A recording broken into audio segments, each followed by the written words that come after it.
The first chill of autumn always snaked its way into Willow Creek with the subtle whisper of dry leaves and the rich, earthy scent of wood smoke from Mr. Henderson's chimney. For 72 years, I've watched the seasons turn in this quiet corner of Vermont, each one bringing its own predictable comfort. My mornings began with the gentle hum of the coffee maker, a well-worn copy of the local paper, and the sweet promise of sun-warmed hydrangeas just outside my kitchen window. My days were a rhythm of tending my rose garden, a symphony of crimson and blush that was my pride and joy, baking my famed apple pies, and sharing a knowing nod with Mrs. Gable from across the street as she watered her petunias. This was my life, meticulously crafted, serenely maintained. A haven. A meticulously built illusion, perhaps, but a sanctuary nonetheless. But lately, the harmony had been fractured. A discordant note had crept into the melody of my peaceful existence, and its source was my son, Michael.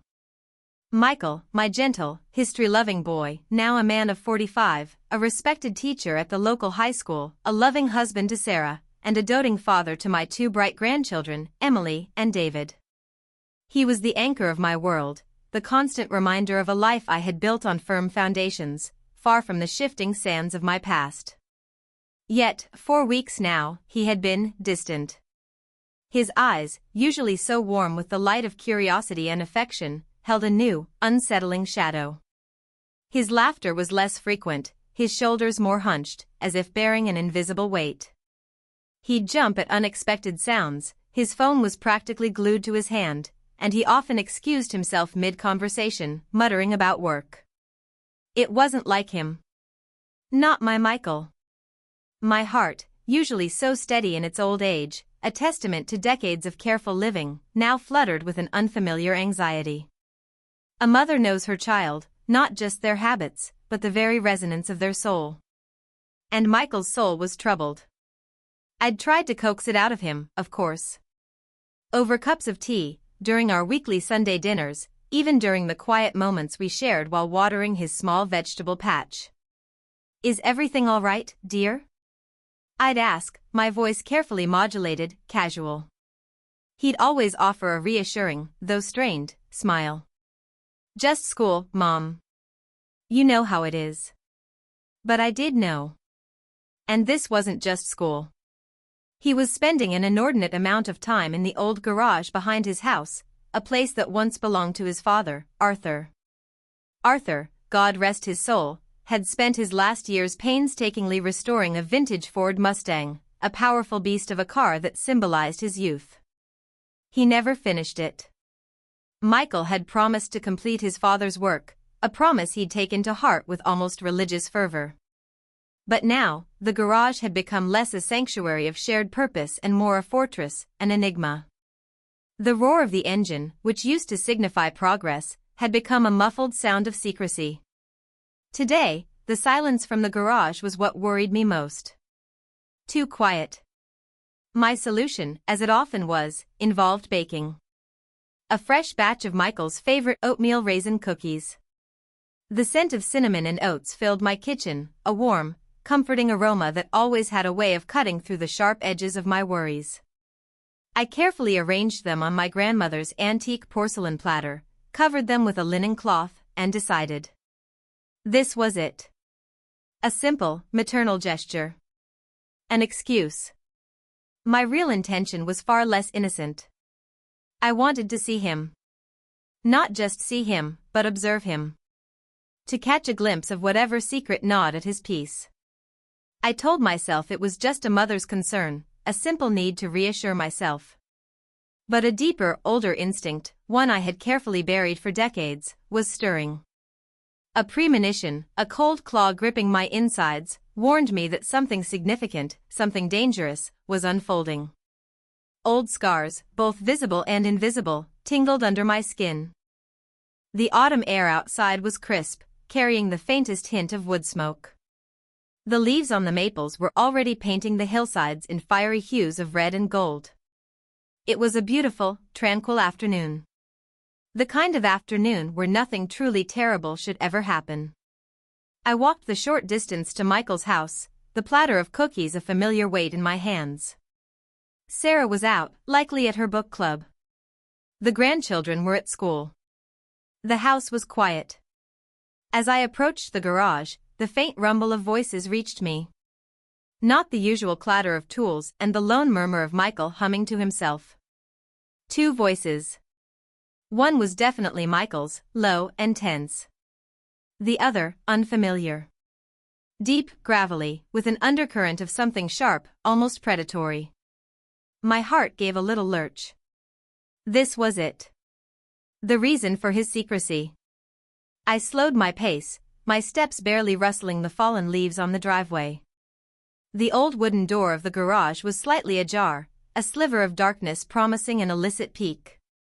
My pulse quickened. The smell of oil and gasoline mingled with the faint, sweet scent of the cookies I carried. My hand trembled, nearly dropping the platter. I took a deep breath, trying to calm the frantic beating in my chest, telling myself it was nothing. Just a client, Michael had said. Just a friend. But the unease clawed at me. I carefully, silently, pushed the door a fraction wider, just enough to glimpse inside without being seen. The dusty light filtering through the high window illuminated the scene. Michael stood hunched over the engine of the Mustang, a wrench in his hand, his posture rigid. His face was drawn, a mask of grim determination and barely concealed fear. And sitting on a worn wooden stool beside him, nursing a can of beer, was the other man. He was old, certainly, with a face weathered by time and perhaps by something far more sinister than the elements. His hair was sparse, graying at the temples, but his eyes, sharp and unervingly alert, swept the garage as if searching for an escape route or a hidden threat. He wore a dark leather jacket, even indoors, and his posture exuded a casual menace. One glance. That's all it took. One chilling, agonizing glance at his profile. The way his mouth twisted into a cynical smirk, the scar, a faint, jagged line just above his left eyebrow, catching the dim light. It was a detail so specific, so deeply etched into the nightmares of my youth, that it ripped through the carefully constructed veil of my present life with brutal force. My breath hitched. The world tilted on its axis. The gentle hum of Willow Creek, the comforting scent of autumn, the illusion of my peaceful existence, it all shattered like fragile glass. It was him. Silas Thorne. The ghost from my most terrifying past. The man I had prayed to every saint, every forgotten god, never to see again. He was alive. And he was here. Sitting next to my son. My hands clenched, the cookies forgotten. My entire body went cold, then hot with a searing dread. The sanctuary I had built, the new identity I had worn for decades, was not just threatened, it was already breached. The past hadn't just knocked, it had walked right into my son's garage, into the very heart of my fragile, precious world. This wasn't about cookies. This was about survival. And Silas Thorne had just dragged me back into a game I thought I'd escaped a lifetime ago. My breath caught, a painful gasp that scratched at my throat. The porcelain platter, heavy with the weight of oatmeal raisin cookies and a lifetime of maternal affection, slipped from my trembling fingers. It hit the gravel drive with a muted thud, the ceramic cracking, scattering buttery crumbs and fragmented hopes across the autumnal leaves. I barely registered the sound, or the loss. My world had just cracked wide open. I stumbled backward, away from the sliver of light and shadow, away from the man whose presence was a poison seeping into the tranquil air. My legs felt like jelly, ready to buckle beneath me, each muscle screaming in protest. My chest constricted, a vice tightening around my lungs, stealing the air from my 72-year-old body. I pressed my palm against my mouth, a futile attempt to stifle a cry, a moan of utter despair. The bitter taste of panic, sharp and metallic, flooded my mouth. No. It can't be. It can't be him. My mind, usually so sharp and orderly, raced in a desperate frenzy of denial. It was a mistake. A trick of the fading light. My eyesight wasn't what it used to be, a consequence of age, a convenient excuse. Just a resemblance. A cruel twist of fate, playing with my oldest fears. Men age, they change. Hair thins, faces wrinkle. He couldn't possibly be the same man. That life, that world, that monstrous shadow, was dead. Buried. Decades ago. But even as I desperately clung to these fragile threads of doubt, a deeper, more primal part of me knew the truth with an icy, sickening certainty. The scar. That jagged, almost imperceptible line above his left eyebrow. A signature. A brand. I'd seen it up close, felt the phantom touch of a blade that had left it there. And his eyes. Those chilling, calculating eyes, that restless energy. It was him. Silas Thorne. My heart hammered against my ribs, a frantic drumbeat of terror, echoing the rhythm of a distant past. Ilara. The name, my old name, screamed in my head, a forgotten siren call from a lifetime ago. Images, sharp and violent, began to flash behind my eyes, unbidden, unwelcome. Fragments of a nightmare I had spent half a century trying to erase.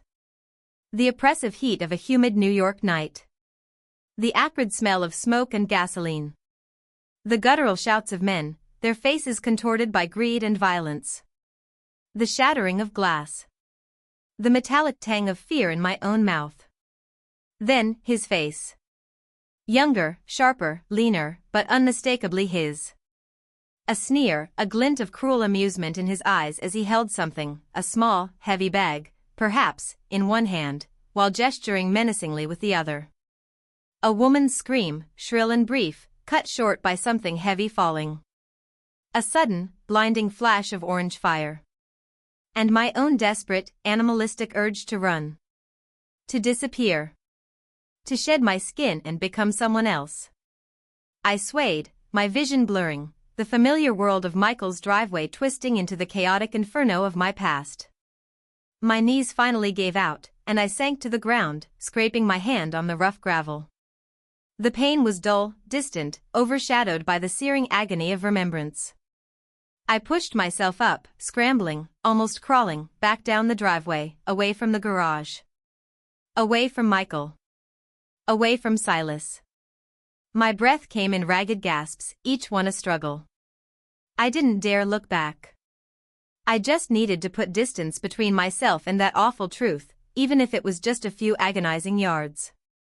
When I reached my own front door, I fumbled with the key, my hands shaking so violently I thought I might drop it. The familiar scent of wood polish and lavender inside my home, usually so comforting, now felt alien, mocking. This sanctuary, this quiet life I had so meticulously built brick by brick, lie in ruins. The walls I had erected, stone by careful stone, to protect myself from the echoes of Ilara Reed, had been breached. I leaned against the closed door, gasping, my head spinning. The quiet hum of my refrigerator, the soft ticking of the grandfather clock in the hall, these sounds of domestic peace were a cruel counterpoint to the raging storm within me. My heart raced as if I had just run a marathon, and the cold sweat prickled my skin despite the warmth of the house. Silas. Here. In Willow Creek. With Michael. The implications were a suffocating weight. He hadn't just appeared. He wouldn't have just stumbled upon us. He was here for a reason. And that reason, I knew with bone-deep dread, could only be me. Or, more precisely, what I represented. What I knew. What I had. Michael. My gentle, unsuspecting son. He was caught in this, entangled in a web spun by a ghost from my past. A past he knew nothing about. A past that could shatter his life, his family, everything he held dear. The fear for him was a physical ache, sharper than any wound I had ever sustained. He was innocent. He didn't deserve this. I walked to the kitchen, my movements stiff and jerky, like a marionette with tangled strings. The remnants of my grandmother's platter lay on the floor, a stark reminder of the crumbling piece. The sweet scent of cinnamon and oats, meant to be a comfort, now felt like an unbearable irony. My perfect life. My perfect lie. It was over. The game was over. Silas Thorne, a man I had believed dead or banished to the deepest recesses of my memory, had returned. And his return meant one thing: the carefully constructed identity of Eleanor Vance was about to unravel, exposing the raw, ugly truth of Ilara Reed. And Michael, my precious son, was standing directly in the path of the storm. I closed my eyes, picturing Silas's face again. The cold, calculating look in his eyes. He hadn't changed. Not truly. The years had only sharpened his edges, honed his predatory instincts. And he was here. For what? To finish what he started? To finally claim what he believed was his? The quiet life of Eleanor Vance, the gentle grandmother and avid gardener, was a facade. And Silas Thorne was about to tear it down. I had to protect Michael. At any cost. Even if it meant digging up the very demons I had spent a lifetime burying.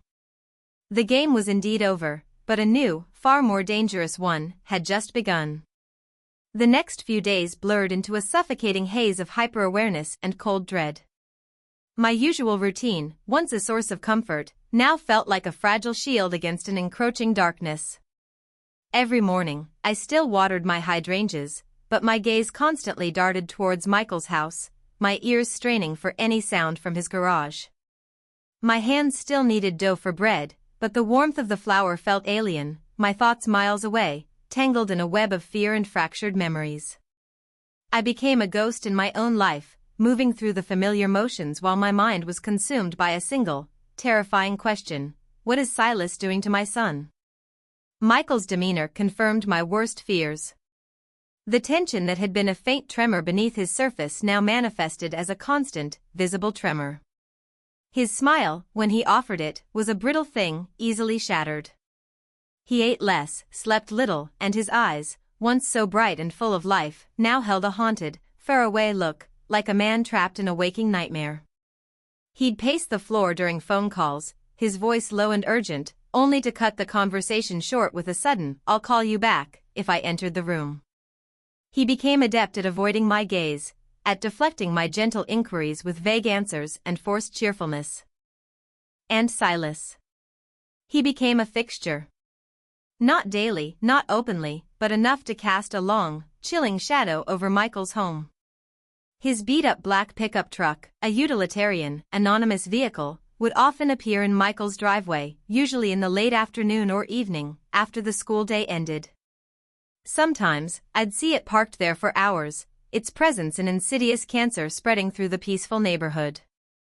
I'd watch from behind my lace curtains, my heart a leaden weight in my chest, as Silas would emerge from the garage, sometimes alone, sometimes with Michael, his face unreadable, his casual posture belaying a barely contained menace. He never looked my way, never acknowledged my existence, and for that, I was both relieved and deeply terrified. It meant he hadn't come for me directly yet. He was using Michael as his leverage. Subtle changes started to manifest around Michael. He began wearing a new watch, a heavy, expensive-looking silver timepiece that was entirely out of character for him. Michael, who valued practicality over extravagance, who always wore his father's old, reliable Timex. Where did he get it? It certainly wasn't a teacher's salary acquisition.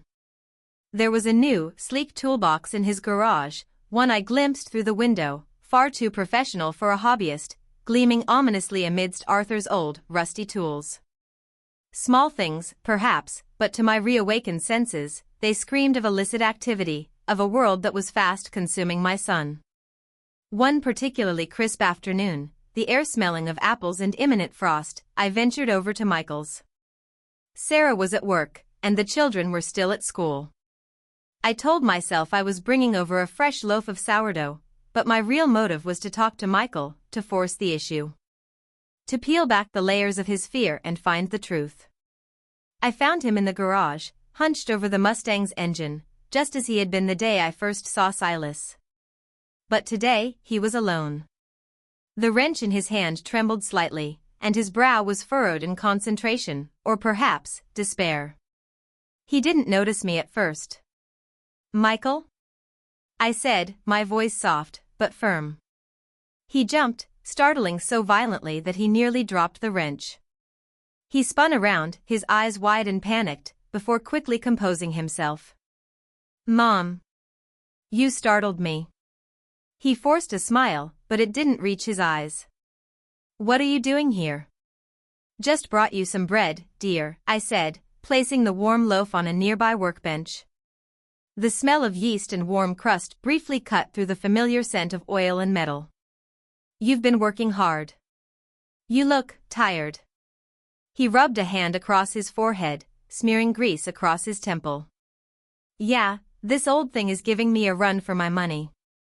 Lots of fiddly bits." "And your friend?" I asked, trying to sound casual, my voice betraying none of the terror bubbling beneath. "The man who's been visiting? Is he helping you with the car?" Michael's body stiffened visibly. His gaze darted away, towards the far wall, then back to the engine. "Oh, him? That's Mr. Thorne. Silas Thorne. He's not really helping with the car, Mom. He's a client." "A client?" I raised an eyebrow, feigning innocence. "For what, dear?" "You're a history teacher." He shifted his weight, his discomfort palpable. He's interested in some old documents. Local history. Genealogies. I'm doing some research for him." He waved a dismissive hand, as if to brush away my questions. "It's nothing, Mom. Just a little extra cash.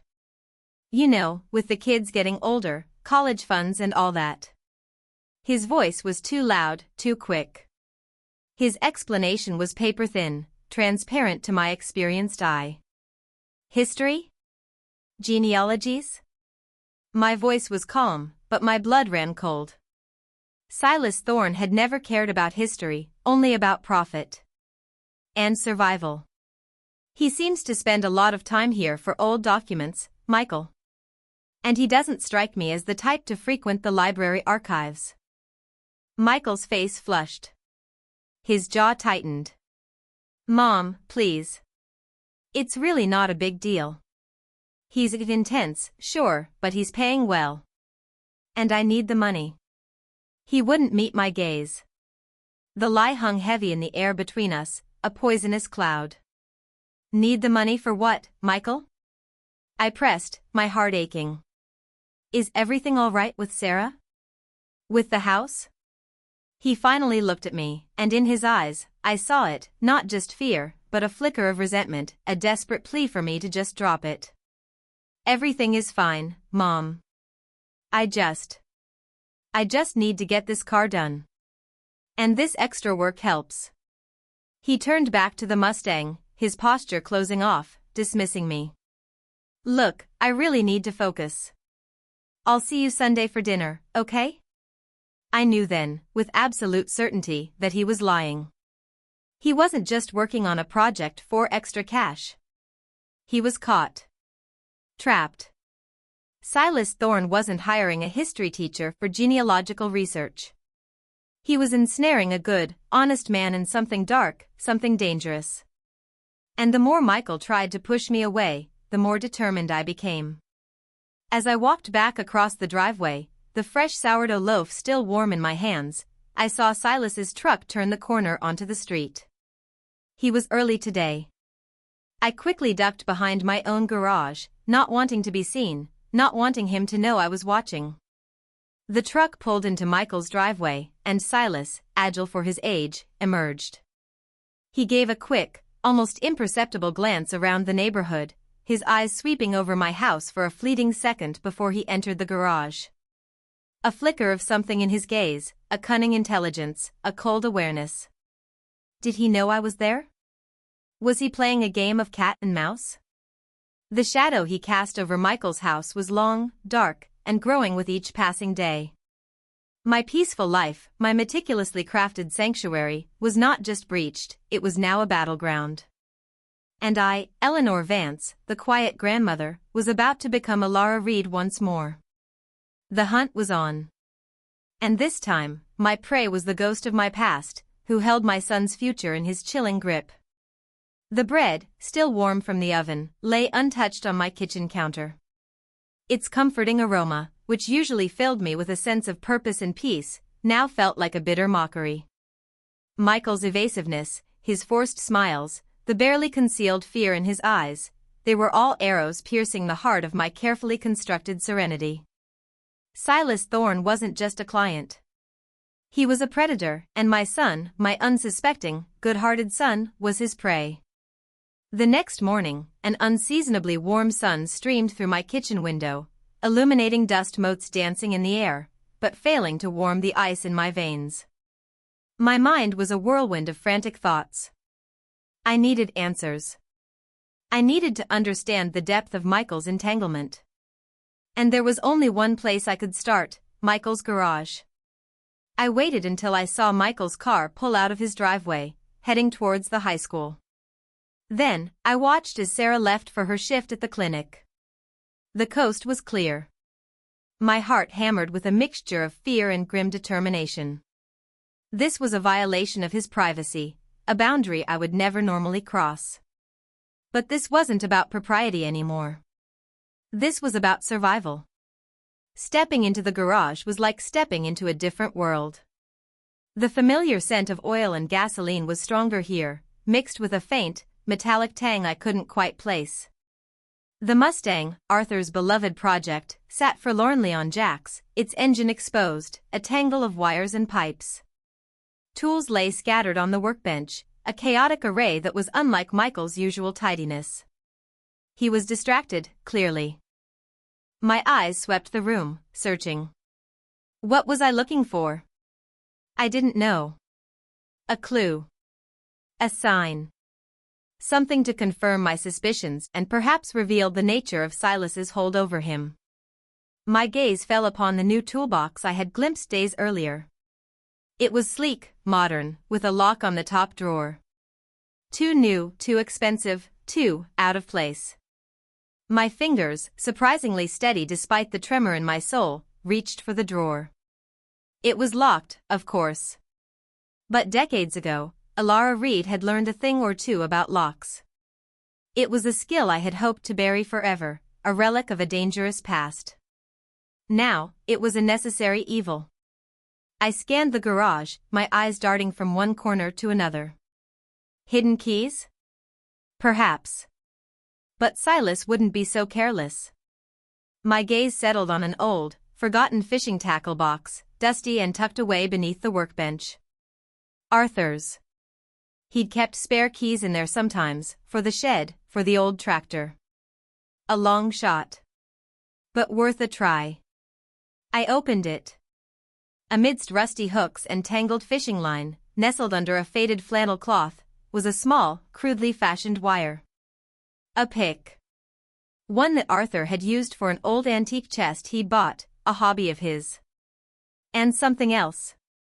A small, flat piece of metal. A cold certainty settled over me. This wasn't Arthur's. This was recent. And it looked exactly like the kind of improvised lock-picking set I had once known. Michael wouldn't have had this.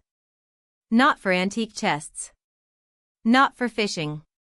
My son, the history teacher, was acquiring tools of a trade he shouldn't know.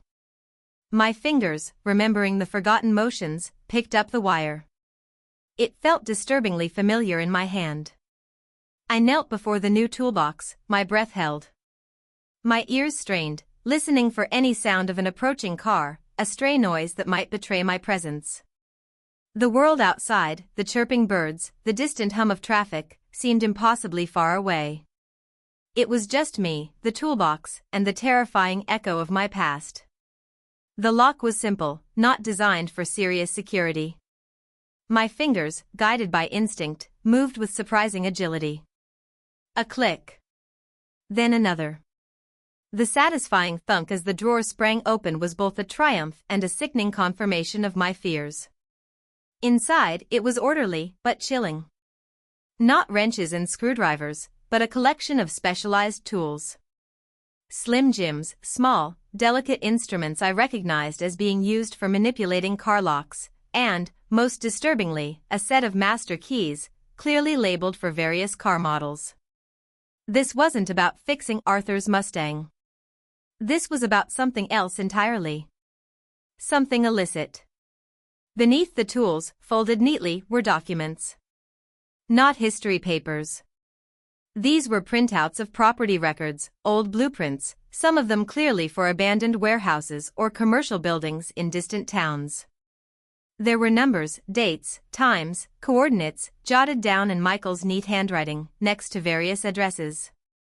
My gaze froze on one particular name, Fairchild's Diamond Exchange. The name sent a fresh wave of nausea through me. Fairchild's. The name was a punch to the gut. The memory, so long suppressed, burst forth with brutal clarity. Elara Reed, young, impulsive, desperate. She was just trying to survive in the harsh concrete jungle of New York City. A chance encounter, a bad crowd, a charismatic leader named Julian. And then Silas Thorne, Julian's cruel enforcer, his right-hand man. They promised her a way out, a chance at a better life. A simple job, they called it. Nothing too risky. Just a lookout. Just a distraction. But it wasn't simple. It was Fairchild's Diamond Exchange. A high-stakes heist, far more dangerous than she had ever imagined. The screams, the shattered display cases, the cold gleam of steel in Julian's hand. And Silas, always in the thick of it, his eyes alight with a dangerous thrill. The plan went sideways. The alarm blared. A security guard, brave but foolish, tried to intervene. And then, the gunshots. And the fire. A diversion, Julian had snarled, as the flames engulfed the back offices. Chaos. Panic. Elara, frozen, watching the inferno, the faces of the terrified employees, the chilling efficiency of Julian and Silas as they snatched whatever they could and fled. She ran too. Not with them, but away from them. Away from the fire, the sirens, the screaming, the stench of burning fear. She ran with a small, heavy object clutched in her hand, something she grabbed in a moment of sheer panic, something she hadn't even looked at. A lucky charm, she'd thought then. A piece of the past she needed to burn. She saw Julian and Silas disappear into the night, leaving a trail of destruction and death. She was a witness. An accessory. A survivor, barely. And she knew, with terrifying certainty, that if they ever found her, she would pay the ultimate price. That night, Elara Reed died. And Eleanor Vance was born. My eyes snapped back to the documents in Michael's toolbox. Fairchild's Diamond Exchange. The same name. The same operation. It couldn't be a coincidence. Silas was revisiting the scene of his old crime, or a similar one. And he was dragging Michael into it. A cold dread seeped into my bones, worse than anything I had felt before. Silas wasn't just here to re-establish contact. He was planning something new. Or, perhaps, something he had failed to finish all those years ago. And Michael was going to be forced to complete it for him. I carefully closed the drawer, clicking the lock back into place, leaving no trace of my intrusion. My hands trembled, not from age, but from the resurgence of a fear so profound it had once defined my entire existence. The weight of my secret, the burden of Elara Reed's past, was no longer merely a personal cross to bear. It was a clear and present danger to my son. Silas Thorne wasn't just a shadow. He was a living, breathing threat. And he was orchestrating something that would destroy Michael, just as it had nearly destroyed me. The past wasn't just calling, it was screaming. And I, Eleanor Vance, had no choice but to answer. The air in my kitchen, usually filled with the comforting scents of chamomile and homemade bread, now felt thick with unspoken fear. The documents from Michael's toolbox, the name Fairchild's Diamond Exchange, played a relentless loop in my mind. It was an anchor dropped into the deepest, darkest waters of my past, pulling me back to an identity I had painstakingly eradicated. Elara Reed. The girl I was, the monster I'd escaped. That afternoon, I found myself in the local library, a place I frequented for its quiet charm and the smell of old paper. Today, however, I wasn't seeking solace in fiction. I needed facts. My ostensible purpose was to research heirloom rose varieties for my garden club, a perfectly innocuous cover. But beneath the benign facade, Ilara was stirring, her old instincts for clandestine information gathering resurfacing like dormant predators. I navigated to the library's public computers, my fingers, usually nimble with knitting needles, now tapping with a renewed purpose on the keyboard. Google. A word I had come to grudgingly accept as a tool of the modern world. I searched for Fairchild's Diamond Exchange New York robbery 1970s. The results were immediate, a torrent of digital whispers from a bygone era. Old newspaper archives. Yellowed scans of articles detailing the brazen, violent robbery that had rocked the city decades ago. My heart pounded as I scrolled through headlines, each one a hammer blow to the walls I'd built around my memories. Daring diamond heist leaves one dead, building engulfed in flames. NYC police hunt gang responsible for Fairchild's inferno. Ilara Reid, alleged accomplice, vanishes without a trace. My breath hitched at my own name. Ilara Reid. There, in black and white, laid bare for anyone to see. The accompanying photo, a grainy, police mugshot composite, showed a younger, wilder version of me. Eyes wide with a mixture of defiance and terror. My stomach churned. This was it. The official record of the night I had died and been reborn. I clicked on an article that mentioned the suspects. Julian Vance, the charismatic leader, pronounced dead in a separate shootout years later. And then, there it was, Silas Thorne, a known associate of Vance, was initially questioned but disappeared before formal charges could be filed. Believed to have fled the country. Fled the country. Or simply melted into the shadows, a ghost in the criminal underworld, just as I had. And now, he was back. The articles detailed the brutal efficiency of the gang, the staggering value of the diamonds stolen, the desperate hunt by the police, and the unsolved mystery of certain items that were never recovered. A small, distinctive emerald pendant, rumored to be of immense value and a key component of the Fairchild family's private collection, was never found. My eyes narrowed. Emerald pendant.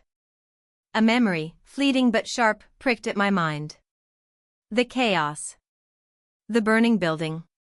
My frantic escape.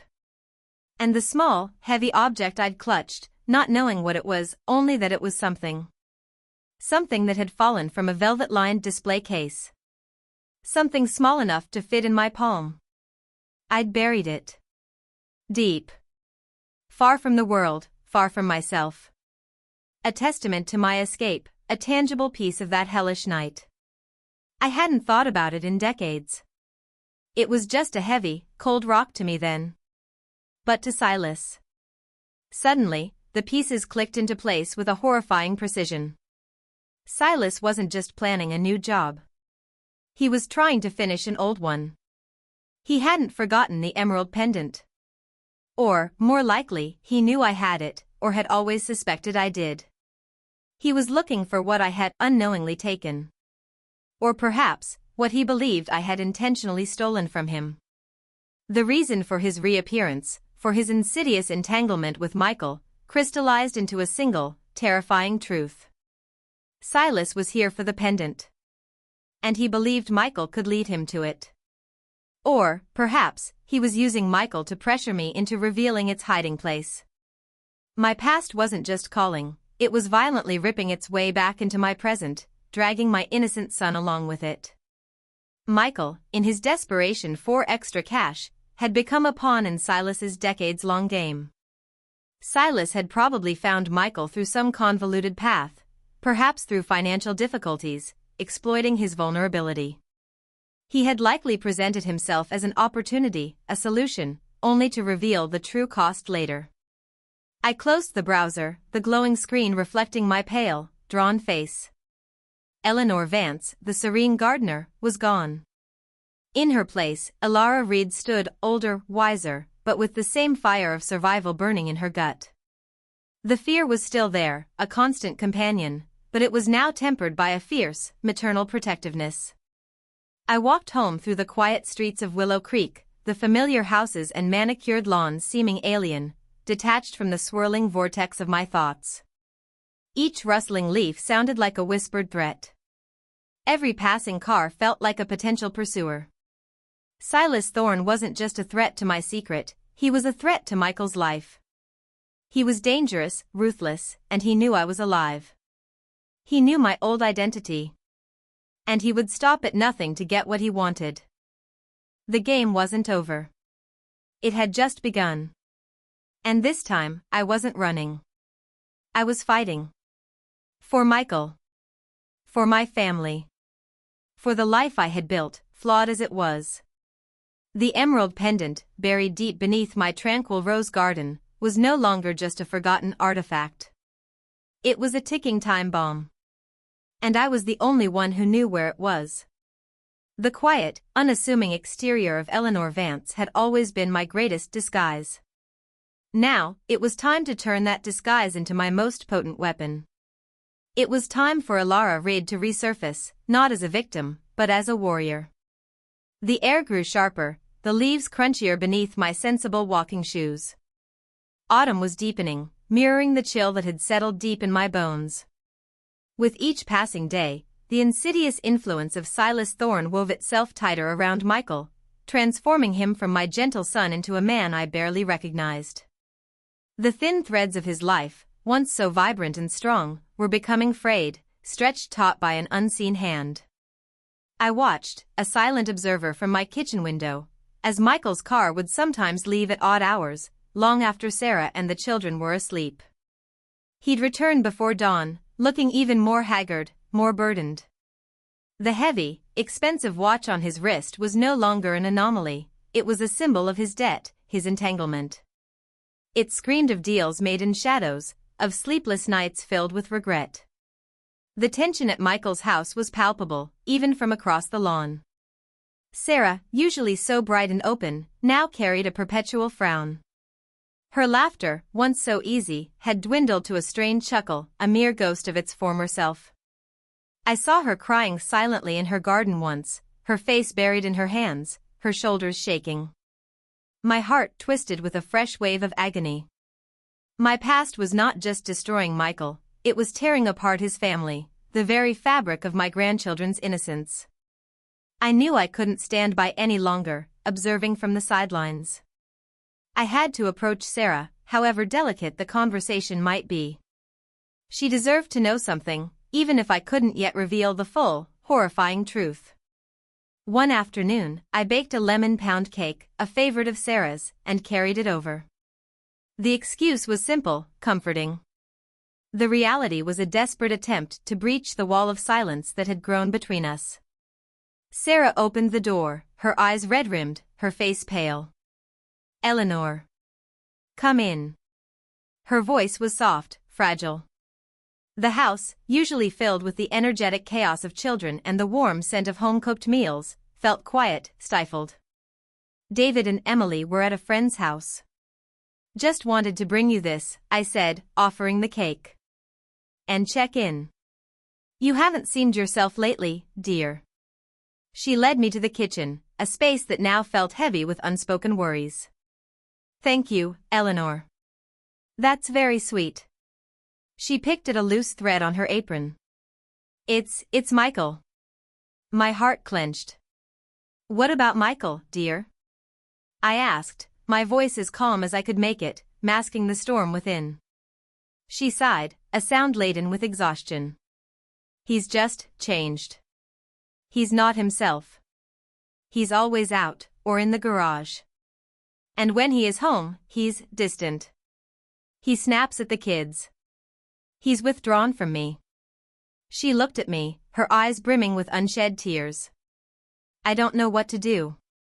I've tried asking. He just says it's stress from school, but I know it's not. There's something more. Something he's hiding." "Has he mentioned anything about a new acquaintance?" I asked, treading carefully, my gaze fixed on her face. "A Mr. Thorne?" Her eyes widened, a flicker of fear mixed with relief. Oh, yes. He talks about him. Says he's a client. For some historical research. But it doesn't feel right, Eleanor. Michael has always been so open about his work. And this Mr. Thorne, he's just unsettling. Michael gets these late-night phone calls. Whispered conversations. And he's been talking about money. A lot of money. And how he's in a bind. A bind?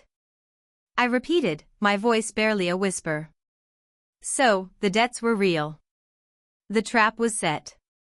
Sarah nodded, twisting her hands. He said he owes Mr. Thorne a lot. More than he can pay back. And that Mr. Thorne offered him a solution. A way to make it right. But it's clearly involving more than just research, Eleanor. He's always so agitated after he meets with him. He talks about needing to fix something, or find something. The emerald pendant. The something Silas wanted.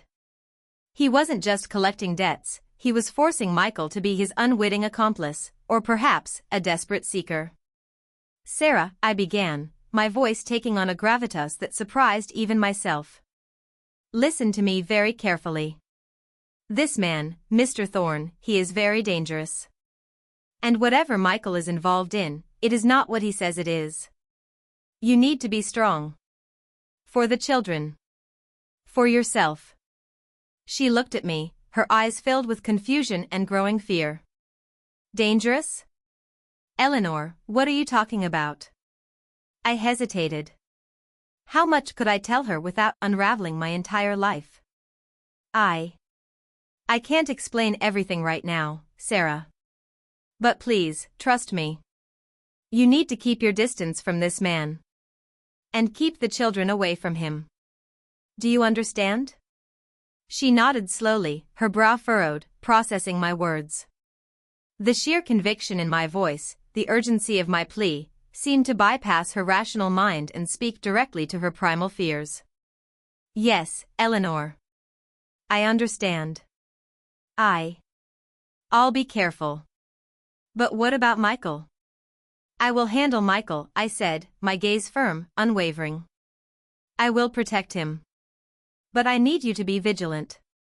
If you see anything unusual, anything that frightens you, you come to me. Immediately. As I left Michael's house, the lemon pound cake still sitting untouched on their counter, a grim resolve settled over me. The quiet life of Eleanor Vance, the gentle grandmother, was indeed a thin thread on a vast, dangerous chessboard. But the queen, once hidden, was now ready to move. And she would move with all the cunning and ferocity of Alara Reed. My son was caught in Silas's web, but I would cut him free, even if it meant sacrificing everything. The game was escalating. And I had to choose my next move with absolute precision. The conversation with Sarah had been a necessary cruelty, a small cut to prevent a fatal wound. Her fear, however palpable, was a fraction of the terror that had taken root in my own heart. Knowing Michael was truly caught, that Silas had ensnared him with financial desperation, only fueled my grim determination. The extra cash was a lure, a poisoned apple, leading my son down a path he was utterly unprepared for. My mind, once dedicated to the nuances of rose pruning and the precise measurements for my famous blueberry muffins, was now a labyrinth of strategy and dark memories. The name Silas Thorne echoed through the chambers of my mind, each reverberation bringing with it the vivid, brutal clarity of his past actions. I remembered the cold, calculating glint in his eyes as he'd held a frightened young woman by the arm, twisting it until she cried out, demanding information. I remembered the chilling ease with which he'd threatened violence, the casual way he spoke of making an example of anyone who crossed him. He wasn't just a tough guy, he was a man utterly devoid of empathy, a puppet master who delighted in the suffering of his pawns. He was Julian's brute force, yes, but with a cunning that Julian, for all his charisma, often lacked. Silas was the kind of man who would burn down a village to smoke out a single rat, and then gloat about the warmth of the fire. Was I just a victim of circumstances, an unwilling accessory dragged into a nightmare? Or had I, Elara Reed, played a more active role in that distant, terrible night at Fairchild's? The question gnawed at me, a festering wound I had tried to ignore for decades. I was young, terrified, desperate to escape. I had run. I had survived. But had I simply been an innocent bystander, or was there a deeper stain on my conscience? The guilt, a constant companion, now rose to the surface, sharp and bitter. My guilt, however, did not paralyze me. It hardened my resolve. Michael was innocent. He had no part in the sins of Elara Reed. And I would not allow Silas Thorne to drag him into that abyss. I began to move with a quiet purpose, my actions methodical, almost imperceptible. My disguise as Eleanor Vance, the harmless elderly widow, was my greatest asset. Who would suspect the woman buying organic vegetables at the farmer's market, or chatting with Mrs. Gable about the weather, of being a seasoned survivor, a player in a dangerous game? I started a clandestine investigation, using the everyday rhythms of Willow Creek as my cover. I would take longer walks with my golden retriever, Daisy, straying into the less trafficked parts of town. I frequented the local diner, where gossip flowed as freely as coffee, listening intently to snippets of conversation. I made more frequent trips to the hardware store, picking up obscure items, my eyes and ears open. My observations confirmed my suspicions. Silas wasn't operating alone. I'd seen his black pickup truck more than once parked near the old, abandoned textile mill on the outskirts of town, a sprawling, derelict complex that had been empty for decades. And I'd seen the other men. 2 of them. Burly, with flat, unsmiling faces and the telltale bulge of something heavy beneath their jackets. They weren't locals. Their mannerisms were too sharp, their gazes too calculating, too watchful. They looked like Silas's enforcers, his shadows.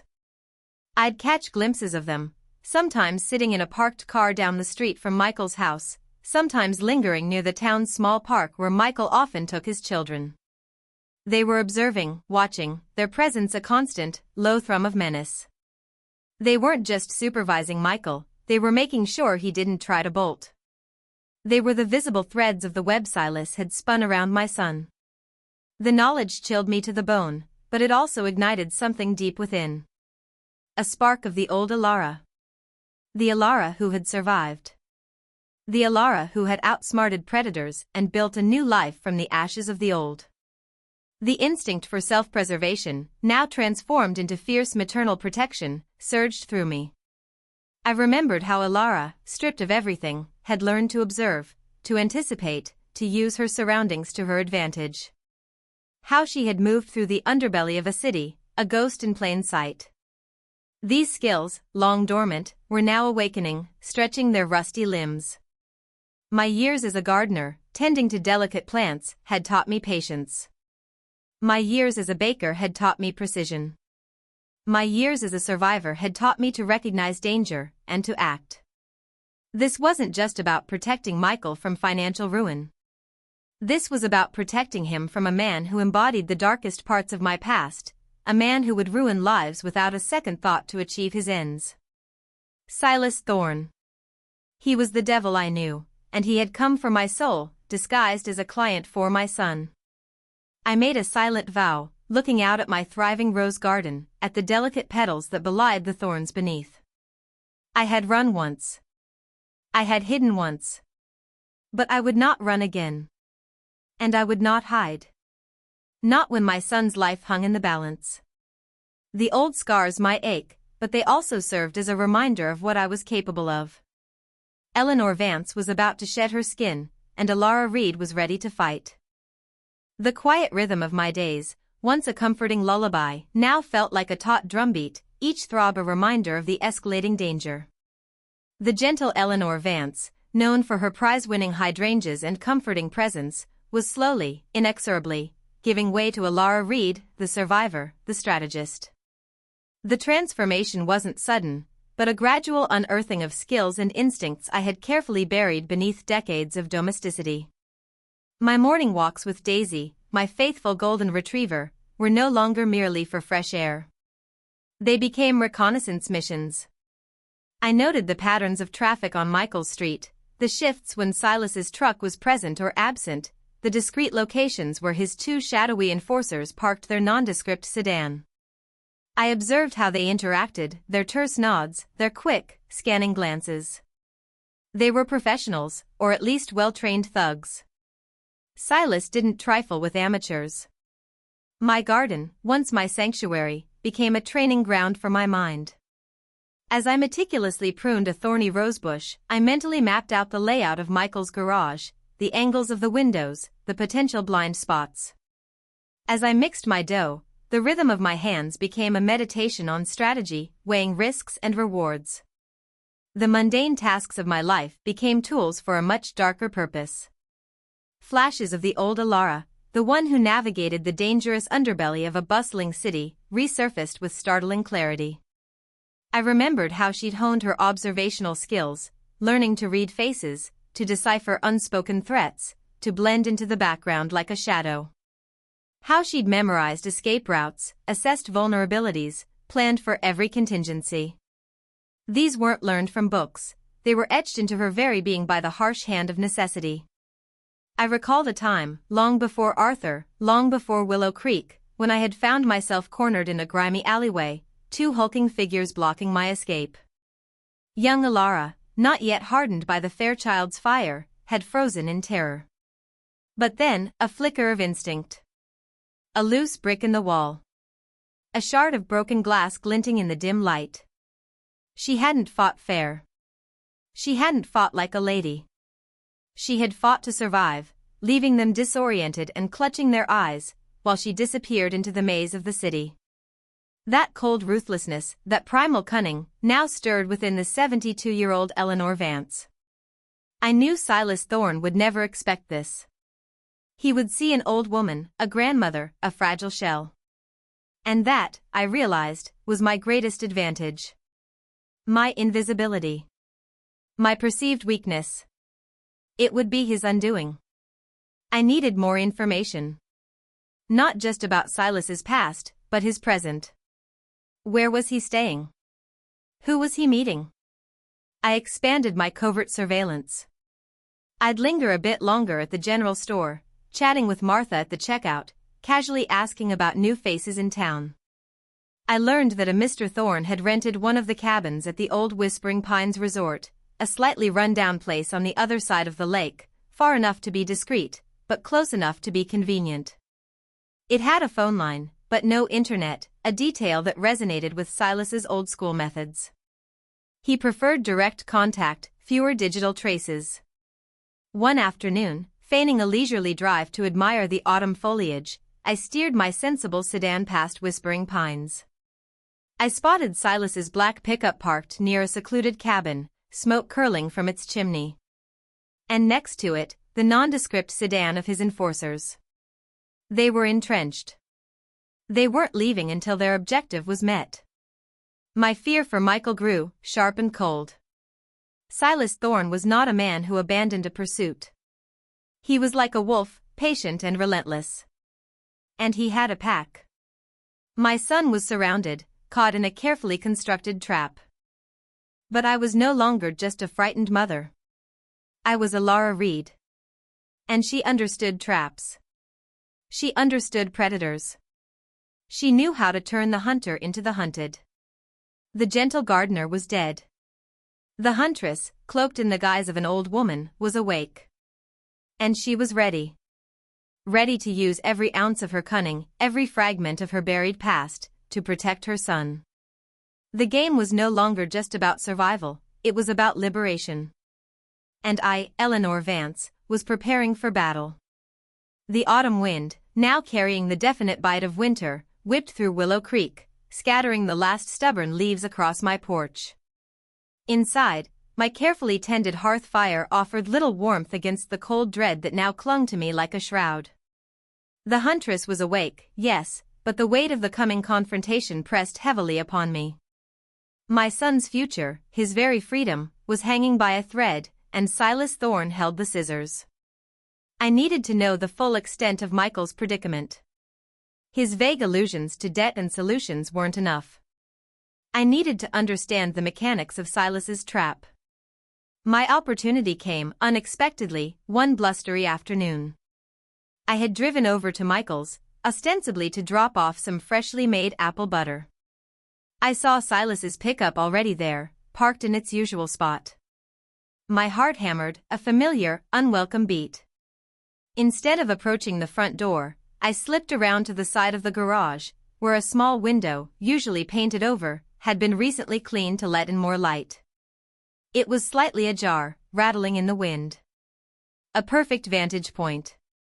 I pressed myself against the wall, listening, my every nerve ending alert. Their voices were low at first, muffled by the rattling window and the wind. Then, Silas's voice, sharp and cutting, rose above the general hum. "And you will have it by next week, Michael. No more excuses. My patience is wearing thin."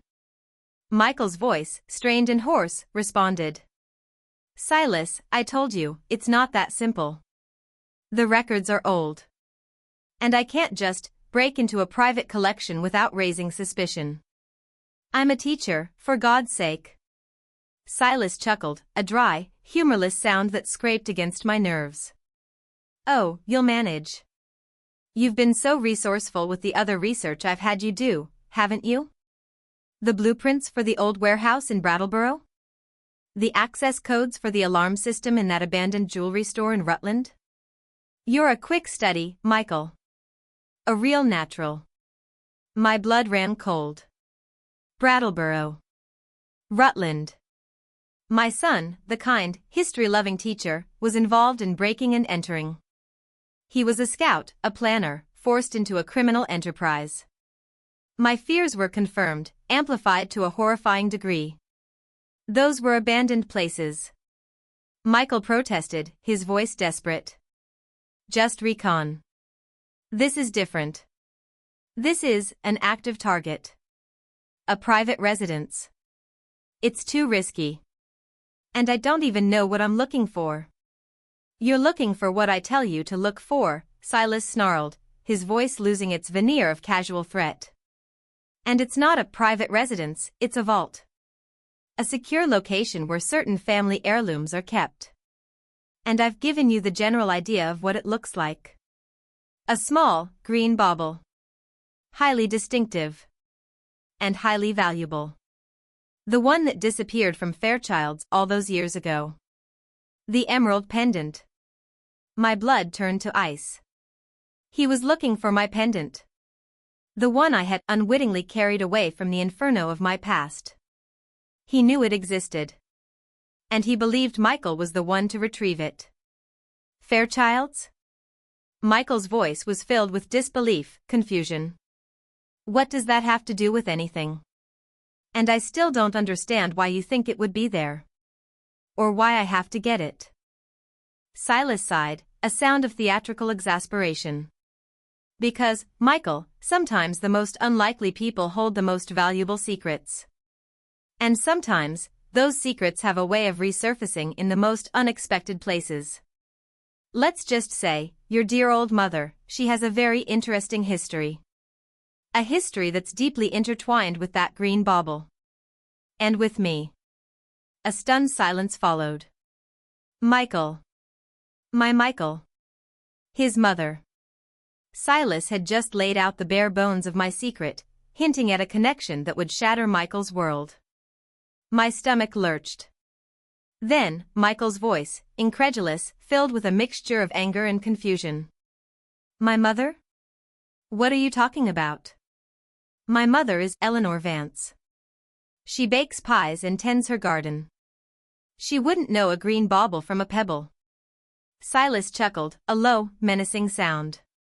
"Oh, she knows, Michael. Believe me, she knows. She knew Alara Reed quite well. In fact, they were practically inseparable. Funny, isn't it? How some people just vanish. Only to reappear, decades later, in the most charming little towns. Don't you think?"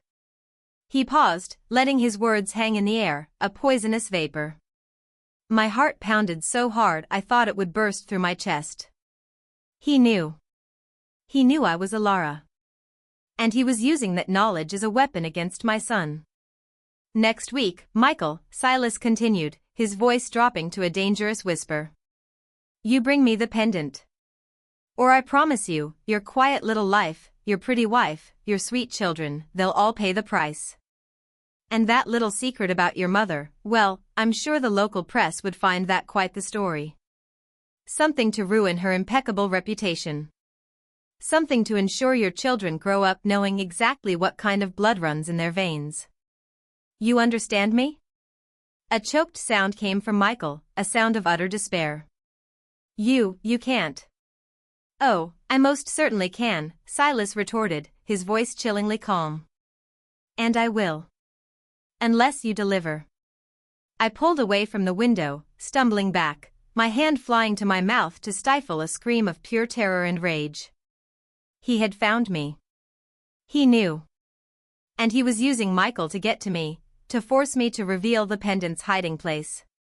He wasn't just threatening Michael, he was threatening to expose Alara Reed, to shatter the very foundation of my son's life with the truth of my past. The image of my son, caught in Silas's ruthless grip, spurred a cold fury in me. He believed I was weak, an old woman he could manipulate. He believed my secrets were merely a tool for his gain. But he didn't know the full story of Alara Reed. He didn't know the depth of my resolve. My son's world was crashing down, and I was the only one who could stop it. I had to tell Michael. The truth, however painful, was now his only shield. And the emerald pendant, buried deep beneath my rose garden, was no longer a forgotten secret. It was the key to his salvation, or his utter destruction. The final act had begun. The biting wind outside now felt like a physical manifestation of the tempest raging within me.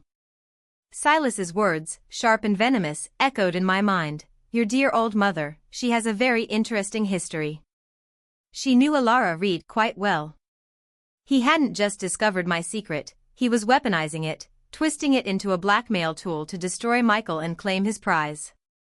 There was no more time for pretense, no more room for hesitation. The ticking clock of Silas's ultimatum, next week, pressed down on me with suffocating weight. My immediate instinct was to protect Michael from the raw, ugly truth of my past, to shield him from the monstrous legacy of Alara Reed. But Silas had already unveiled it, or at least hinted at it, sowing seeds of doubt and fear in my son's mind. To deny it now would be to brand myself a liar, to alienate him completely when he needed me most. I had to face the music. All of it. I waited until nightfall, the streetlights casting long, distorted shadows on Michael's driveway. His car was back, but the garage light was still on, a solitary beacon in the encroaching darkness. He was still there, stewing in the poisonous revelation Silas had just dropped. This was it. The moment of truth. I walked across the damp lawn, my steps unusually heavy. The scent of damp earth and decaying leaves filled the air, a melancholic backdrop to the grim task ahead. I pushed open the garage door, the squeal of the hinges a jarring sound in the quiet night. Michael stood by the Mustang, his back to me, his shoulders slumped in utter defeat. The wrench lay forgotten on the workbench. He didn't turn around, as if sensing the weight of the moment, the inevitable confrontation. Michael, I said, my voice hoarse, barely a whisper. He flinched, then slowly, reluctantly, turned to face me. His eyes were red-rimmed, haunted, filled with a raw confusion that tore at my heart. He didn't speak, just stared at me, searching my face for answers, for truth, for anything to make sense of the chaos Silas had unleashed. You heard him, I stated, not a question, but a painful affirmation. He nodded, a single, jerky movement. He said you knew Alara Reed. He said that you have a past. With him. That you're connected to, a green bauble from Fairchild's Diamond Exchange. His voice was flat, devoid of emotion, a desperate shield against the pain. Mom, what did he mean? My throat tightened. The carefully constructed life of Eleanor Vance, the gentle grandmother, shattered into a million pieces at my feet. The truth, ugly and raw, had to come out. For Michael. I walked slowly towards him, my gaze never leaving his face. Sit down, Michael, I said, gesturing to the old stool Silas had occupied just hours before. He obeyed, his movements robotic. I remained standing, needing the physical posture of strength, of resolve. My name, I began, my voice trembling at first, then steadying with each painful word. My name was once Alara Reed. I was born in New York City. Not here. Not in Willow Creek. His eyes widened further, a flicker of betrayal joining the fear. You lied to me? All these years? I didn't lie, Michael, I corrected, my voice firm despite the ache in my chest. I ran. I changed my name, my identity. I built a new life, a good life, here, with your father. With you. Because the life I had before, it was a nightmare.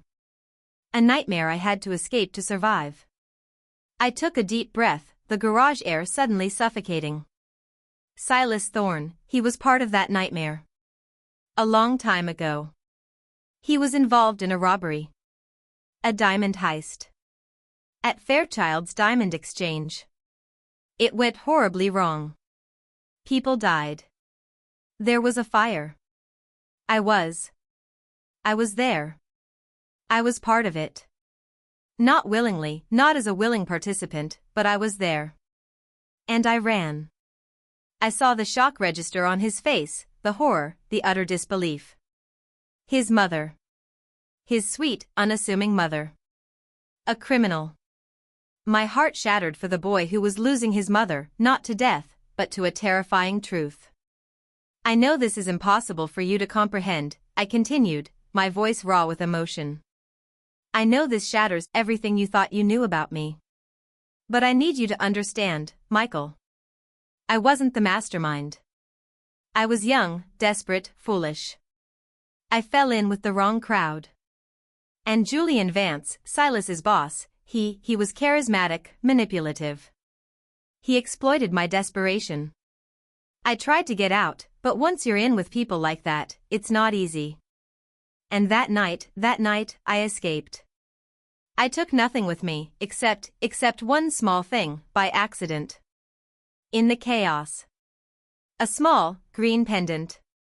His eyes were wide, fixed on my face, trying to reconcile the woman before him, his mother, with the terrifying past I was unfolding. The green bauble?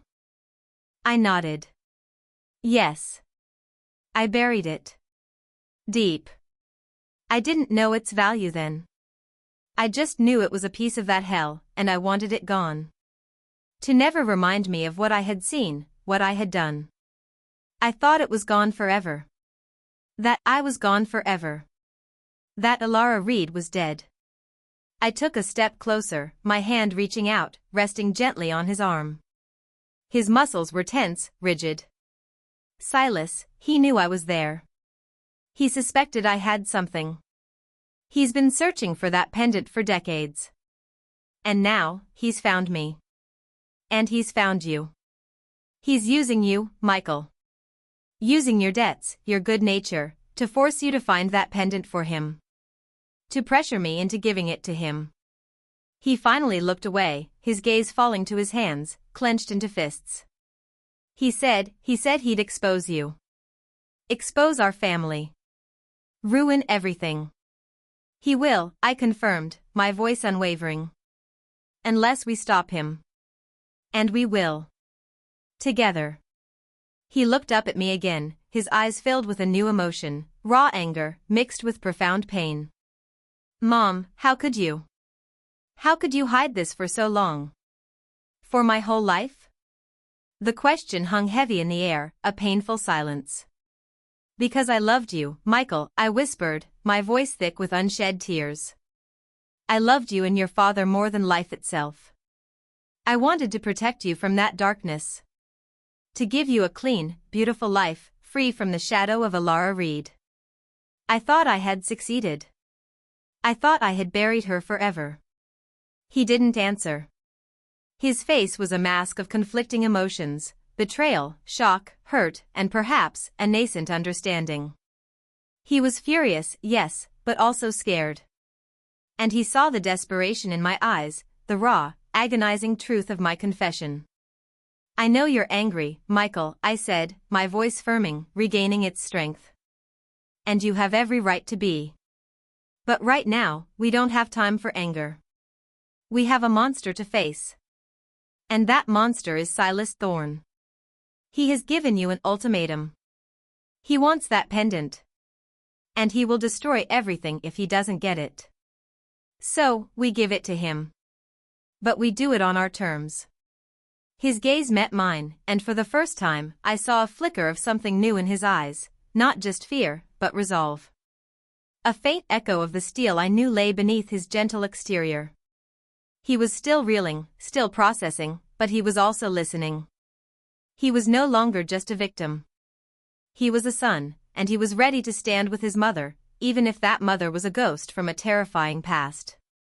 The path ahead was treacherous, fraught with danger, but we would face it together. The old scars were now exposed, raw and painful, but they were also the foundation of a new, fierce strength. The final act was upon us. The air in the garage hung thick with the ghosts of my past and the stark reality of our present. Michael sat on the stool, head in his hands, absorbing the brutal truth I had just laid bare. The initial shock and anger slowly morphed into a quiet, simmering resolve as he processed the enormity of Silas's threat and my confession. He was still reeling, but the fear for his family, the raw injustice of Silas's coercion, began to outweigh the pain of my deception. "So," Michael finally said, his voice hoarse, pushing himself off the stool. He ran a hand through his hair, leaving a smudge of grease on his temple. "So, you're saying, this pendant? The green bauble. Silas thinks it's worth destroying my life for. And you actually have it?" I nodded, my gaze steady. "I do. Buried it deep under the old willow tree at the back of my garden. Where your father and I always planned to put our memorial bench." The irony was a bitter taste in my mouth. A symbol of peace, guarding a relic of chaos. I never looked at it again after that night. Just buried it and tried to bury Alara Reed along with it. He walked over to the Mustang, running a hand over its dusty hood.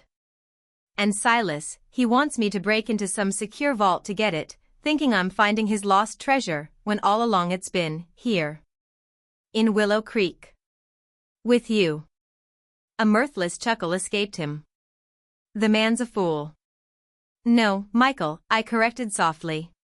"He's not a fool. He's cunning. He suspected I had it. He knows my old patterns. He probably thought I'd be too smart to keep it near me, or too sentimental to bury it in a place of personal significance. He's testing you. He's using you to lead him to me, or to make me expose myself." Michael turned, his eyes, still wounded, now held a new, steely glint. "Then we don't let him win. We don't let him destroy us."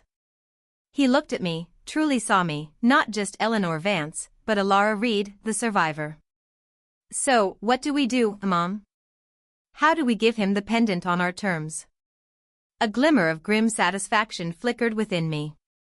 My son, though scarred, was ready to fight. "We don't just hand it over, Michael. That would only prolong his menace. He'd simply find another way to extort us. We use the pendant as bait. We set a trap of our own. We stayed up late, the dim light of the garage casting long, dancing shadows, as we meticulously began to craft our plan. My mind, now fully awakened, whirred with possibilities. The years of quiet observation of Willow Creek, the town's rhythms, its hidden nooks and forgotten places, all became potential assets. "He likes the old mill, doesn't he?" I mused aloud, recalling Silas's truck parked near the derelict structure. "It's isolated. Overgrown. Perfect for his kind of business." Michael nodded, a map of Willow Creek laid out on the workbench, his finger tracing lines. "Old Blackwood Mill. It's been abandoned for 50 years. No one goes near it. Used to be a popular spot for teenagers, but the county closed it off after that cave-in a decade ago. It's unstable. Unstable, I repeated, a slow smile spreading across my face. Perfect. We used that to our advantage. Our plan began to take shape, a delicate dance of deception and calculated risks. It wasn't about brute force, it was about outsmarting Silas, playing on his arrogance and his single-minded obsession with the pendant. Michael, despite his initial shock, brought his own sharp intellect to the table, his teacher's analytical mind dissecting possibilities, anticipating Silas's moves. We need to make him believe he's won, I explained, outlining the core of my strategy. We make him think he has the upper hand, that he's found his treasure and destroyed Alara Reed. And then, we turn the tables. My hands, once accustomed to the delicate touch of rose petals, now moved with the precision of a surgeon, sketching diagrams on scrap paper, outlining timelines. Michael, still pale but resolute, listened intently, offering his insights, his unique perspective on local laws and police procedures. He even researched the specific model of Silas's truck, noting its vulnerabilities. We decided to use a decoy. Not the real pendant, not yet. A carefully crafted fake, designed to look convincing enough in the dim light of the old mill, to feed Silas's greed. The real pendant would be our leverage, our ultimate weapon. And the police? Michael asked, his brow furrowed. We can't just let him get away. And what about your past, Mom? The police will be involved, I confirmed. But they won't be our primary weapon. Not at first. We need to catch Silas in the act, red-handed, and expose his threats against you. And my past, I looked at Michael, my gaze softening. My past is now a part of our present. And if exposing it means saving you, then it's a price I'm willing to pay. I'm no longer hiding, Michael. Not for him. He reached across the workbench and squeezed my hand, a silent gesture of acceptance, of forgiveness, of fierce love. It was a moment of profound connection, forged in the crucible of shared danger. My son had lost his idealized image of his mother, but he had found something far stronger, her unwavering resolve, her warrior spirit. The night deepened, but the garage was no longer a place of despair. It was a war room, illuminated by the fierce light of our shared purpose. Eleanor Vance, the quiet grandmother, and Michael Vance, the history teacher, had formed an unlikely alliance. And Alara Reed, the huntress, was ready to lure her prey into the perfect trap. The game was set. And the old woman was about to make her most dangerous, most audacious move. The next few days were a blur of meticulous preparation, a tense choreography of stealth and deception. The plan, which had seemed audacious in the dim light of the garage, now felt terrifyingly real as the deadline approached. Every detail mattered. Every step had to be precise.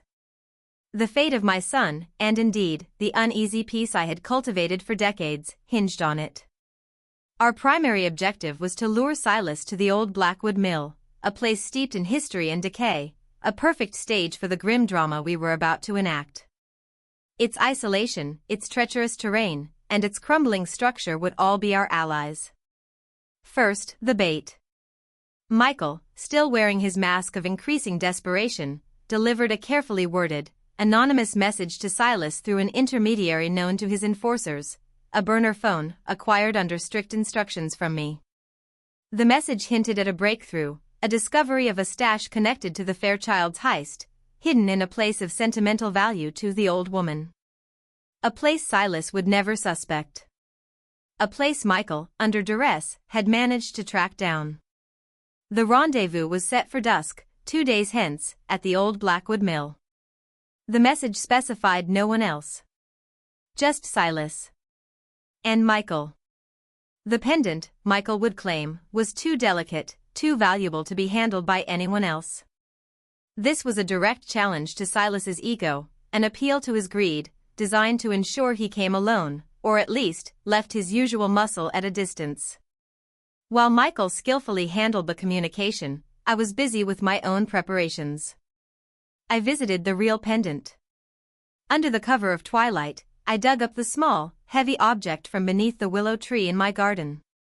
The emerald, larger and more intensely green than I remembered, gleamed dully in the beam of my flashlight, a silent testament to a lifetime of secrets.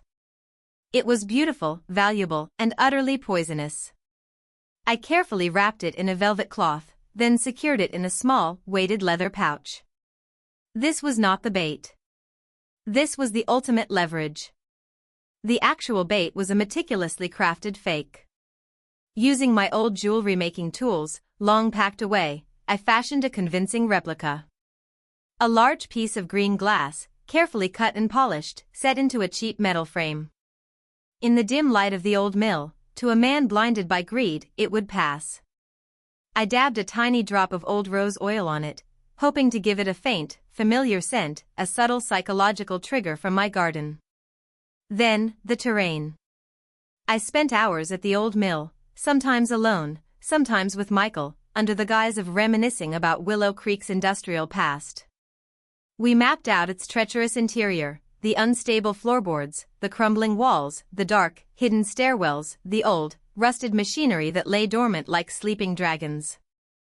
I pointed out the best places to hide, the narrow passages, the unstable spots in the flooring, the areas where a sudden push or a strategically placed tripwire could be devastating. Michael, initially hesitant, transformed. The history teacher, once only interested in the past, now saw the mill as a dynamic, living battlefield. He helped me set up small, almost invisible tripwires connected to old, rusty buckets filled with rocks, designed to create noise and confusion, to disorient and separate Silas from any potential backup. He rigged a door to jam, and showed me a way to secure the main entrance from the inside, once Silas was in. "Mom," he said, his voice hushed in the cavernous mill, "this place is a death trap." "Are you sure about this?" "It's a death trap for those who don't know its secrets, Michael," I replied, my gaze sweeping the decaying structure. "And we know its secrets. Every creaking beam, every unstable plank. We'll use them all."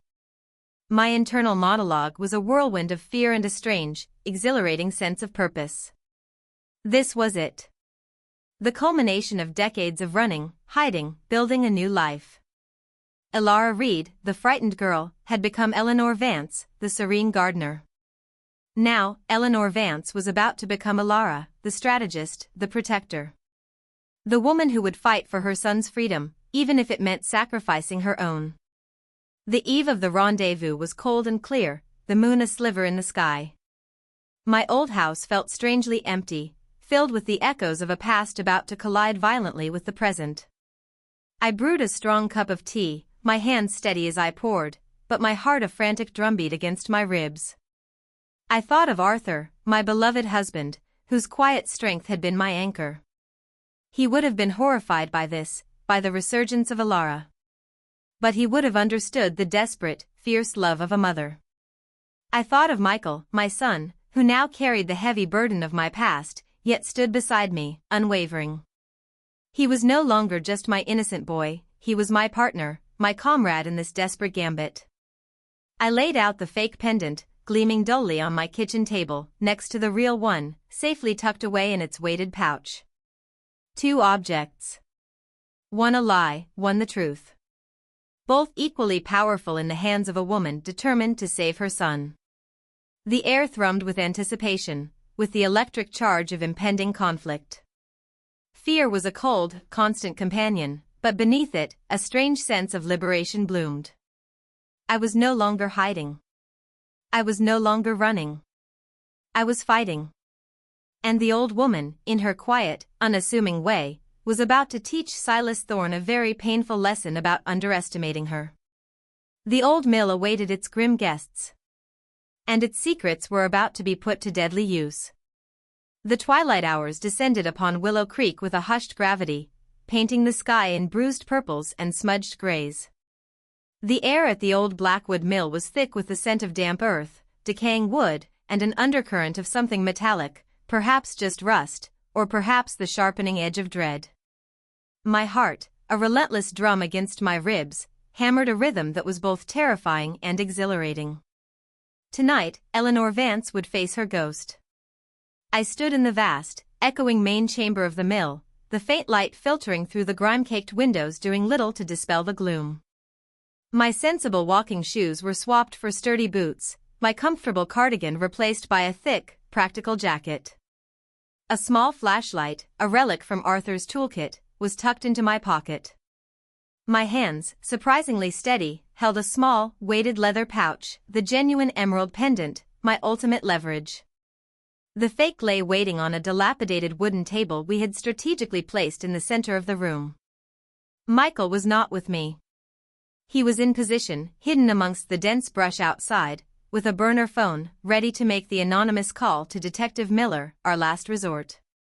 He was our backup, our connection to the world outside this crumbling monument to forgotten industry. I had insisted he stay out of direct sight, for his safety and for the credibility of his anonymous tip.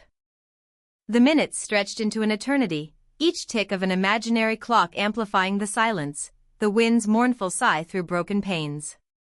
I scanned the perimeter, my eyes darting from shadow to shadow. Every creak of the old building, every rustle of leaves outside, sent a jolt through me. Then, the low rumble of a familiar engine. Silas's black pickup. It pulled up silently, its headlights cutting through the growing darkness, illuminating the decaying facade of the mill like a grotesque stage set. The engine cut, and the sudden silence was deafening. A figure emerged from the truck. Silas Thorne, cloaked in a long, dark coat, a confident, predatory swagger in his step. He wasn't alone. One of his burly enforcers, a man with a heavy jaw and cold eyes, was with him. My stomach clenched. He had broken his word. Of course he had. Silas never played fair. They pushed open the heavy main door, the hinges groaning in protest. Silas stepped into the mill, his gaze sweeping the cavernous space, his eyes narrowing as they landed on me. The light was dim, but I could still see the flicker of triumph in his expression. The enforcer remained by the door, blocking our exit, his posture radiating menace. Eleanor Vance, Silas drawled, his voice echoing in the vast space. It wasn't the voice he used with Michael. This was the voice of a man who believed he held all the cards, a voice laced with contempt and cruel amusement. Or should I say, Alara Reed. Quite the transformation. I almost didn't recognize you, dear. Though that stubborn look in your eyes, that never really changes, does it? My heart pounded, but my voice was steady, calm. Silas. It's been a long time. I thought you were dead. He chuckled, a dry, rasping sound. Wishful thinking, Alara. You're not the only one who knows how to disappear. And resurface. But unlike you, I came back for what's mine. And it seems, I've found it. His gaze shifted to the dilapidated table in the center of the room, to the fake pendant gleaming dully in the weak light. You led my son into your dirty games, I said, my voice rising, an edge of steel entering it. You threatened his family. That was a mistake, Silas. He scoffed. Your son is a fool. Easy to manipulate. And you think you can play games with me? An old woman, hiding in a small town, baking cookies? Pathetic. He walked towards the table, his eyes fixed on the pendant, his greed overriding his caution. Where is he, by the way? Your boy? Hiding under your apron strings? He's not here, I lied smoothly. This is between you and me. Always has been. As he neared the table, his hand reaching for the fake pendant, I spoke, my voice clear and sharp, cutting through the silence.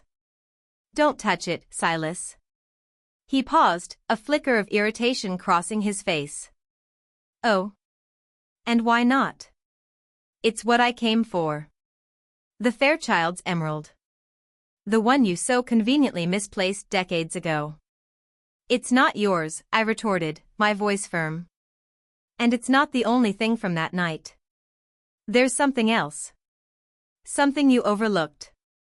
He narrowed his eyes, a ripple of unease finally touching his arrogant composure. What are you talking about? Julian Vance, I began, letting the name hang heavy in the air, knowing its power. He kept meticulous records. Not just of the targets, but of his associates.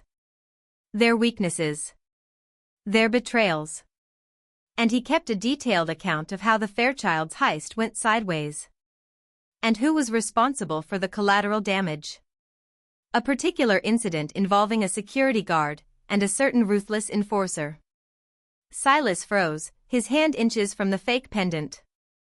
His face, usually so composed in its menace, contorted with a flash of raw fury. You're lying. Julian's dead. Those records burned in the fire.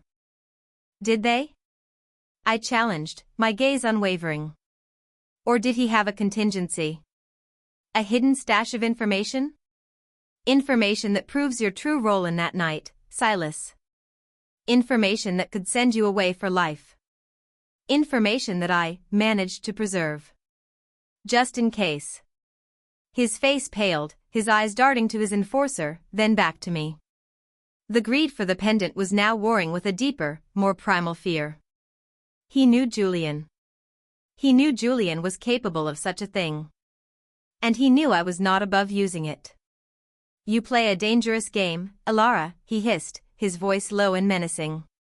Where is it? The information? It's safe, I replied, a small, triumphant smile touching my lips. And it's connected to the real pendant. The real one, Silas, not that cheap piece of glass. I pulled out the weighted pouch from my pocket, letting the genuine emerald glint in the dim light for a split second before concealing it again. You want the pendant? You want that information? Then you'll listen to my terms. His face was a mask of furious calculation. He was trapped. The enforcer shifted, his hand going to his hip. And if you try anything, you'll never see either of them again, I warned, my gaze fixed on Silas. And I'll make sure that information finds its way to the police, with or without my living presence. You know I'm capable of that, Silas. You know Alara Reed. She always had a plan B. Culmination, a sudden, guttural roar of frustration erupted from Silas. He lunged forward, not at the pendant, but at me, his eyes blazing with murderous intent. He intended to silence me, to extract the truth with force. My own instincts, honed by decades of survival, flared. I didn't flinch. I ducked, surprisingly agile for my age, and with a swift, brutal kick, I targeted his knee.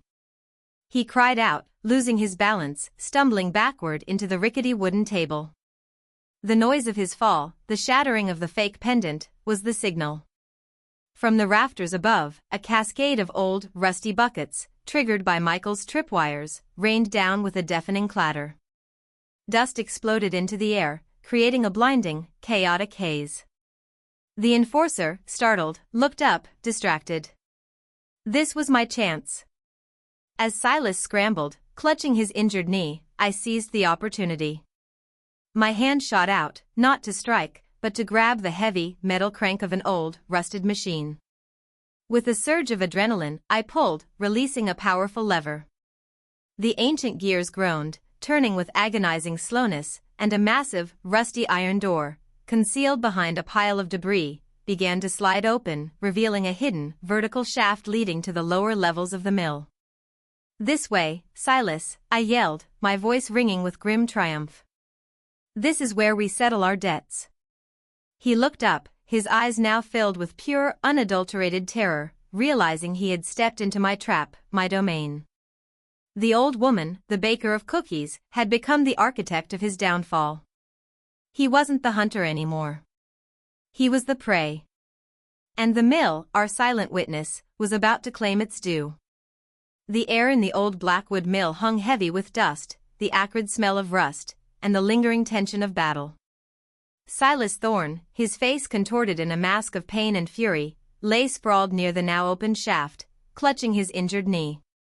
His enforcer, disoriented by the chaos and the sudden avalanche of buckets and debris, hesitated, his eyes darting between Silas and me. Stay back, I commanded, my voice resonating with an authority that surprised even myself. I held the weighted pouch with the real pendant high, a silent promise of what I would do if they pressed further. He's yours, Silas. The pendant, and the other information. It all goes to the police if you move. Just then, the wail of sirens, faint at first, then growing louder, pierced the night. Michael's call. Perfect timing. The enforcer's eyes widened, a flicker of panic replacing his usual coldness. He looked at Silas, then at the mill entrance, clearly weighing his options. Loyalty to Silas or self-preservation? Self-preservation won. With a guttural curse, he bolted, disappearing into the twilight. Silas snarled, trying to push himself up, but his knee buckled. "You conniving bitch," he hissed, spitting the words. "You think you've won?" "I think I've just ensured you won't threaten my family ever again," I retorted, my gaze unwavering. "And that, Silas, is a victory." The mill doors creaked open fully, and two uniformed officers, flashlights cutting through the gloom, entered cautiously, weapons drawn. Behind them, a figure emerged, tall and composed, Detective Miller, his face grim, his eyes scanning the scene.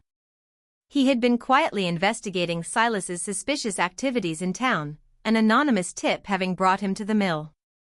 Our tip simply accelerated his timeline. He saw me, an elderly woman standing amidst the wreckage, holding a small pouch. He saw Silas, slumped on the floor, injured and furious. He saw the empty truck outside.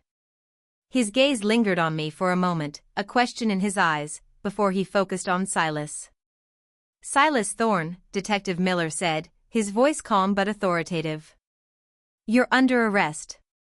For extortion, attempted assault, and breaking and entering. And we have reason to believe this ties into several other ongoing investigations." As the officers moved to secure Silas, handcuffing him with practiced ease, he spat one last venomous threat at me. "You haven't heard the last of this, Alara." "Not by a long shot." I met his gaze, a quiet defiance in my eyes. "Oh, I think I have, Silas. I think I finally have." Detective Miller approached me, his gaze analytical. "Mrs. Vance. We received an anonymous tip about a disturbance, and then a more specific one about a man named Silas Thorne, and threats made against your son, Michael Vance. What exactly happened here?" This was it. The moment I had dreaded for decades. My past, now undeniable, stood ready to be laid bare before the law, before the world. I took a deep breath, the dust in the air scratching at my throat, and handed him the weighted pouch. "This," I began, my voice clear and steady, "is an emerald pendant. It was stolen during the Fairchild's Diamond Exchange robbery in New York, almost 50 years ago. And it's been buried in my garden ever since." Detective Miller's eyebrows shot up. His expression shifted from professional inquiry to profound shock. He looked at the pendant, then back at me, a new understanding dawning in his eyes. "My name," I continued, my voice gaining strength with each word, "is Eleanor Vance. But it was once Alara Reed. And I was there, at Fairchild's. Not by choice, not as a willing criminal, but I was there. And Silas Thorne was one of the perpetrators. He found me, detective. He threatened my son, Michael, to get this pendant back. He wanted to use him, to destroy him. So I set a trap." I recounted the events, concisely, truthfully. The initial shock Michael had relayed to me, Silas's growing intimidation, the coerced research, the ultimatum. I even hinted at the other information I claimed to possess, knowing that even if Julian Vance's records were truly gone, the threat of them would keep Silas quiet. Michael, who had emerged from the bushes moments after the sirens arrived, stood silently by my side, his face pale but resolute, a testament to the truth of my words. The detective listened intently, his pen scratching notes, his expression a mixture of disbelief, admiration, and the grim recognition of a complicated case unraveling before him. The local news was, predictably, a sensation. Willow Creek Grandma unmasks decades-old diamond heist suspect. Sweet Baker reveals secret past as heist accomplice. The headlines screamed, sensationalizing, simplifying, judging. Some people in Willow Creek were horrified, their polite smiles replaced by scandalized whispers. Others, those who truly knew me, saw the truth in my eyes, the desperation that had driven my past, the fierce love that fueled my present. My carefully crafted reputation as the gentle, unassuming Eleanor Vance was shattered. But in its place, something stronger emerged. Truth. The hardest part, in the immediate aftermath, was facing Michael. He was still angry, still grappling with the monumental lie of his mother's life. But beneath the anger, there was a growing understanding, a profound respect for the woman who had risked everything to protect him. "Mom," he said, the day after Silas's arrest, his voice quiet, as we sat in my living room, the scent of wood smoke comforting us. I don't understand everything. And I'm still angry that you hid it from me. But, thank you. For telling me. For saving us." I reached for his hand, my fingers intertwining with his. "You're my son, Michael. My everything. There was nothing I wouldn't do." A single tear traced a path down my weathered cheek, a tear of exhaustion, of relief, and of a love that transcended time and secrets. "I'm sorry, my love. For the lie. For the pain it caused." He squeezed my hand. "We'll get through this. Together. We always do." He looked at me, a flicker of his old warmth returning to his eyes. "You're not just Eleanor Vance, Mom. Or Alara Reed. You're just Mom. And you're incredible." The resolution wasn't a neat, happy ending. My past would forever be a part of my present. There would be investigations, interrogations, public scrutiny. But the suffocating weight of the secret, the silent, omnipresent fear, had lifted. Silas Thorne was gone, his power broken.